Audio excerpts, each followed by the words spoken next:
last maybe 50 years or longer, there have been two major trends of thought that really fundamentally reshape our understanding of human community or human interactions. Since you're all very much part of it, you may not be aware. Let's say you try to detach yourself from the current modes of thought.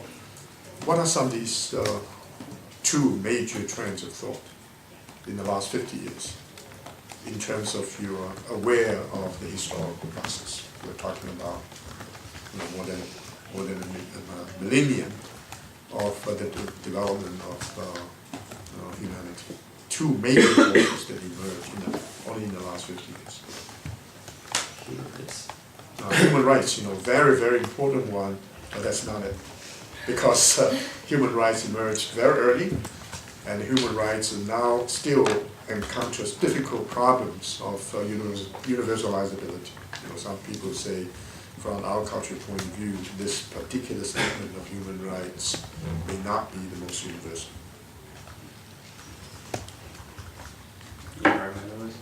Absolutely, that's one, right? For the first time in the last 50 years, also increasingly we become aware of it. Every aspect of our life is affected by it. There's another one. Feminism. Absolutely. This never before in history for the last millennium did we encounter this new situation. Every aspect of human life has been reconfigured. First of all, workforce. Never happened before. Interactions between genders, gender question. Worldview. The idea of a human community. Even some of the basic values. What are some of the values that now become more pronounced than they used to be because of the development of feminism? And of course, if I use the term feminism, I use it very broadly. There are many, many different variations. One very radical one is feminism would consider the relationship between sexes in terms of the Marxist notion of our struggle, almost like class. And that struggle sometimes is fundamental. Therefore, the idea that you try to develop a form of life, at least in this generation, without involving the other sex, only marginally connected. This is one very radical position, right? Then many other variations in between, and also culturally determined. There's British feminists, American feminists, Chinese, Japanese, and so forth. And also, I think maybe even gender differentiated. The older generation, the younger generation, the generations of the future. Now, care ethics emerged in a way because of the power of both feminism and environmentalism. Care for the earth, care for the human community, with a different view of looking at the world. Let me give you an anecdote. Are you familiar with the debate between Kohlberg, which is a really powerful ethicist, and one of his most brilliant disciples, Carol Gillington. Carol Gillington's book is called The Other Voice, or An Alternative Voice. From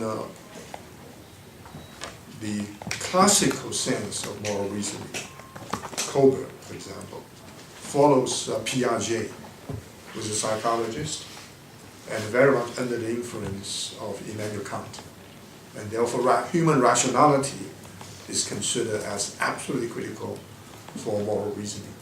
The more you become intelligent, the more you become knowledgeable, the more you'll be able to make right choices according to basic human rationality. So Kohlberg, following this Piaget idea, develops a notion about stages of human development in terms of ethical thinking.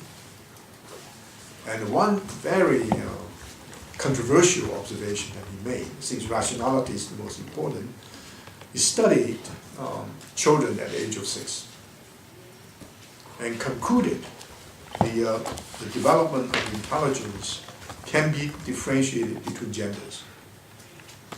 So boys at age of 6 are, morally speaking or ethically speaking, more advanced than girls at age of 6. Of course, the question is open. The highest stage is self-actualization. It's open to every human being, right? The argument is, at the age of 6, boys are more rational, more intelligent. Girls are not. And the hypothetical case is a story. That story, very familiar to us. And the wife is sick, gravely sick. The husband is poor, not able to buy the drug that is necessary to cure his wife. And so he approaches a druggist. And the druggist, as a good manager, refuses to help out. So he steals the medicine and helps his wife. So the question is posed, should he be punished? This husband who has stolen something from the drugstore. An overwhelming majority of the boys say yes, because he's violated the rules and laws.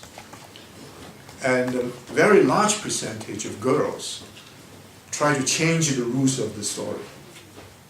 You say, how nice it would be if the wife's not sick. How nice would it be if the druggist is generous. How nice it would be if the husband is wealthy.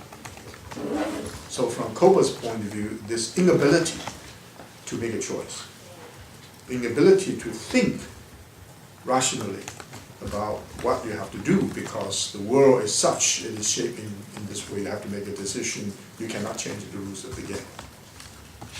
That actually stays for a while.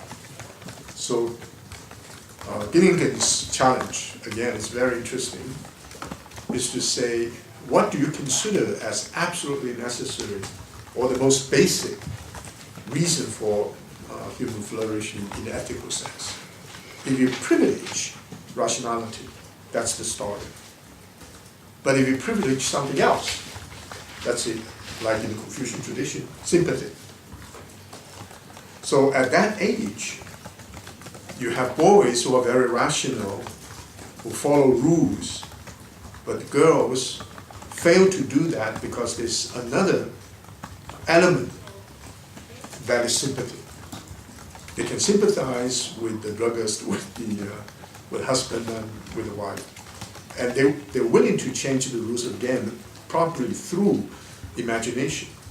But that doesn't necessarily mean they're less developed because they subscribe to different rules of the game. So in a curious way, I'm not a curious way, very persuasive way, they change the rules of the game because the rules of the game themselves are too restrictive. So if you have people who are able to rationally think through something to make a choice which is very much in keeping with the rules of the game of society, that's one type of moral reason. The other one is the sympathy helps you to think through those kind of situations. You may think about injustice, lack of compassion, and these kind of issues. So one type of moral reasoning turned out to be more complex. The other one is strict. So if you think ethic is rule governed, you have one position. If you think ethics has a lot to do with human compassion or sympathy, you come up with a different orientation. Now, in terms of my own experience, it's really quite unusual. There's a major change in America in general, but let's say specifically at Harvard, over the last 15 years, well, let's say 20 years. I've been teaching moral reasoning for maybe 7 or 8 times in the last 15 years. And there's a change. It's a very unusual change. I use a very simple-minded or even simplistic way of trying to understand students who's